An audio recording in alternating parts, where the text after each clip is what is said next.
As a kid, I'm sure many of you used to play on a balance beam or perhaps the curb on a sidewalk, often just testing your luck or just training some balance and try not to fall off.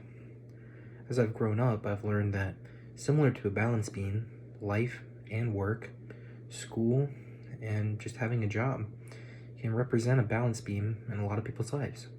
As Wake Tech students, I know that we're always on that grind, trying to get money, pay for college, and overall just kind of treat life as we need to.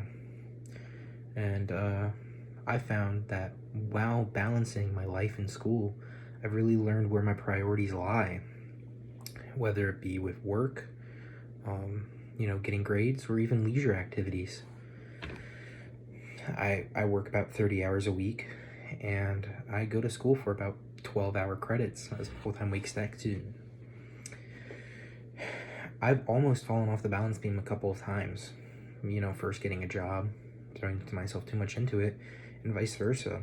Really trying to live life to the fullest, even when it came at the detriment of, my education and my ability to pay my bills.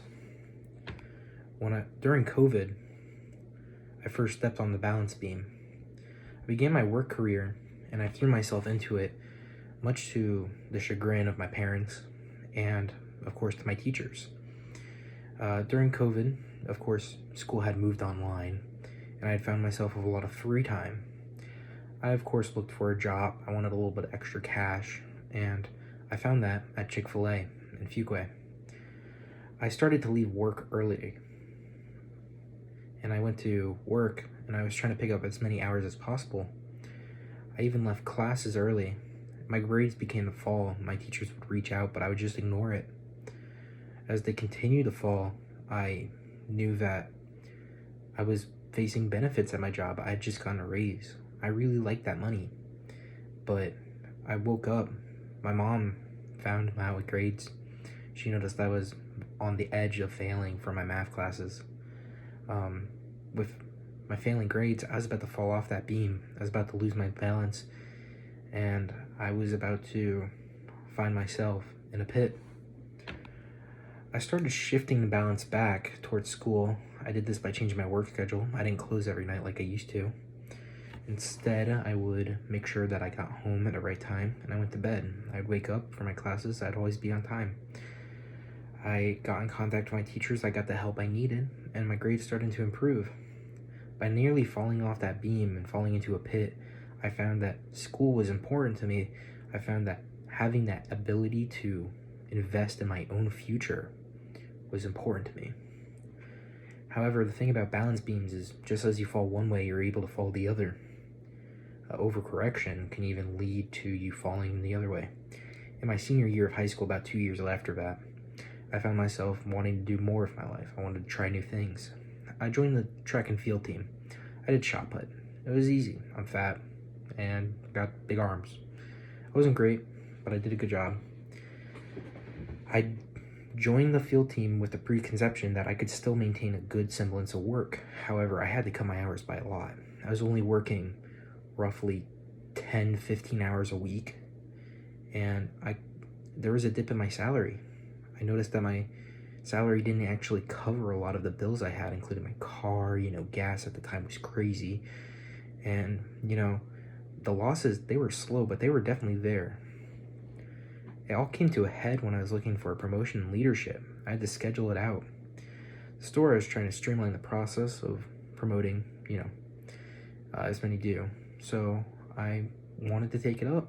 I tried to schedule an interview, and with my reduced hours, it was hard to find time. Eventually, I noticed, hey, I have a free time Tuesday, I'll just cancel practice. Well, North Carolina winters, a lot more rain than snow. Turns out the last meet of the year was moved up to the day that I was going to interview for that promotion.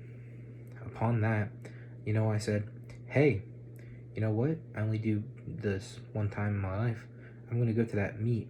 I'm going to compete. I might not do the best, but I'm going to try. And I came back to work after I notified them that I wouldn't be able to meet the interview. And I asked, hey, is there any options for my leadership? They said no. They even asked me if I was planning to quit because they expected me to quit. The choice was obvious, I needed to go back to work, I needed to reorganize myself, and I needed to find time. I lost that opportunity because I threw it. I didn't fall off the balance beam though. By getting more hours, I continued to get raises, I continued to work, I got a lot of respect from my coworkers. I even became something of a pseudo leader. However, I never got the actual position. I never got the actual coup de grace, the red coat. Having fallen and tripped and nearly fallen off in my life, I have found that the right way to move forward. Even after moving to Wake Tech and starting, I got a different job. I went across the parking lot from Fuquay Chick-fil-A to Fuquay Applebee's, quite literally right by each other. I began to work a little bit more. I started working about 30 hours a week, making sure I could save money. I had to buy a new car. Yeah. And I wanted to make sure I could pay for my Wake Tech career without worry. I've also, last semester, I did about 5 classes. I cut that down to 4. I didn't want the stress.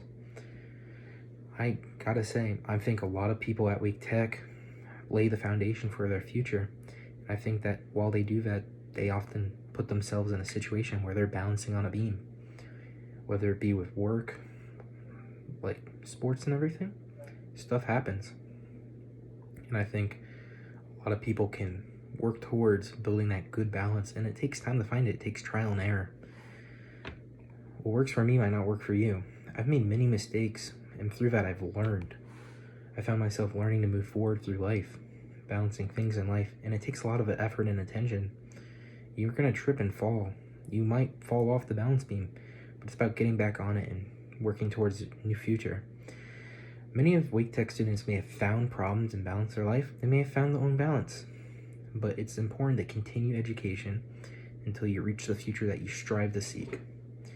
And for those of you who may be struggling in school, work, or even your personal life, you might take a step towards finding that balance, just gaining a little bit of semblance of it. Thank you very much.